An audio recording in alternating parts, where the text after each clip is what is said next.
Mpumalanga and Bushbuckridge to be exact. I'm with Robert Mnisi. A very good morning to you, sir. Thank you for your time. Morning, sir. You and I spoke a little earlier about some of the challenges that are faced by the people in Mpumalanga, Bushbuckridge to be exact, the area that you service as a treatment plant. Can you tell us a little bit about the background, about the story of what's happening on the ground? Yeah, no, here at Mpumalanga, we are facing a big challenge, more especially on the shortage of water. But since we built this plant, Inyaka Waterworks, for me, I think now we are in the right track where everybody around Bushbuckridge will have a little drop coming from Inyaka. Last year, the plant was pumping water for 50 megaliter. So the infrastructure was completed this year.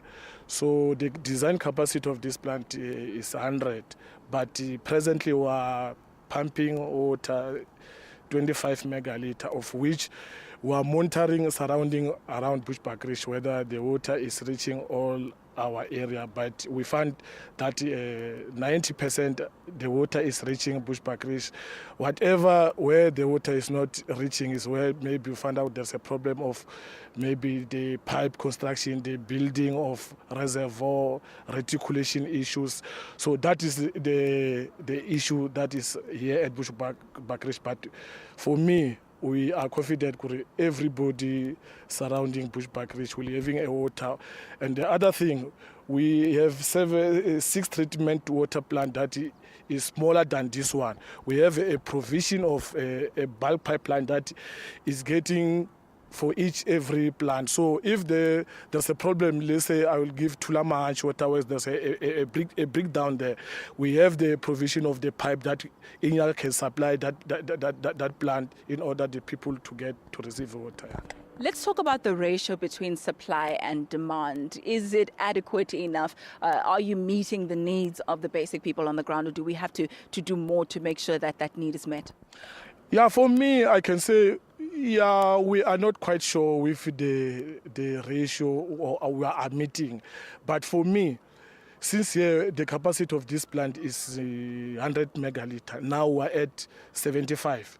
We are afraid maybe to shoot straight to 100 because if there's a problem of pipe leaks there, we don't know. But that's why we are monitoring 75 megaliter. We are sure that 75. Where I'm coming from Lidlo. We have quite a lot of time we're not receiving water. But since we putting extra 25 to make 75 here, the people from that side who are receiving water, like Shubukanda are receiving water presently. It's just we just expressing some a breakdown. Like now we see at the back, we see the pipe that is best there. So they need the maintenance team to go there and just fix that pipe. But really, we are there to meet the demand of the people because now we are still left with 25 capacity to supply for the people. So now that pump that I can see, I don't know if the camera is able to pick it up, but I certainly can see it. Now that pipe has burst, what sort of knock-on effect will it have? The people in this area, are they affected? Do they have water as we speak? Yeah, now I know that pipe is a big pipe. I think it's 700 millimeter diameter that is supplying surrounding Akunu, Tulamahach, as well as where I'm coming from down to Hloboka. So now we are in a big crisis. That's why we had our maintenance team are rushing that size just to fix that pipe as soon as possible today. We know at the end of the day, the people down will not having water because this one is the bulk one that is helping all this area down there to Tulamahach. Yeah. Is that why there was no water at Hazyview Mall? We were there yesterday and there was no water. You can use any of the ablution facilities. Is that connected to the burst pipe? Yeah, no, Hazyview is not connected to our side. That is another portion. That one is supplied by the other plant. But now we are supplying this side. We end up at Mariti via Mkhulu. So Hazyview is not under our side. So it's a bigger problem, it seems. This is more than just this. But let me speak about something that perhaps is not your jurisdiction. I'm not sure whether or not you'll be able to give me an answer on this. But there have been allegations that there's deliberate tampering of the pumps and the other facilities, that there's some sort of sabotage on behalf of the people who make money from the tanks that are brought in. The big water tanks costing hundreds of thousands, if not millions, to bring in local communities, that they are the people who are deliberately making sure that infrastructure breaks down so that they can make money. What do you know about those allegations? Yeah, no, we heard that rumors.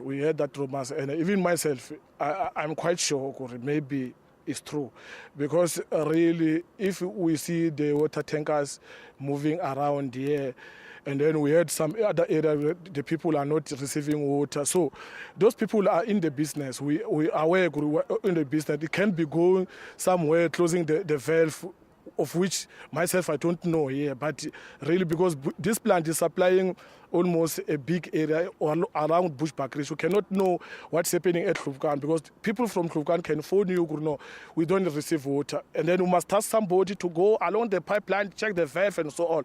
So that romance, I think, is true for me, because really now, because the water is reaching Hluvkan, it means the job is end up. So it can be those people temporary. Okay, we'll have to leave it there. Thank you so much for that information. And live on air as we speak, we can see some of the problems that are happening. A burst pipe, a huge pipe right behind the gentleman here, playing itself out, just bearing testament to the water-related issues, or water woes, as I've been calling them this morning in Mpumalanga. Let's leave it there for now. Back to you in studio, Leanne.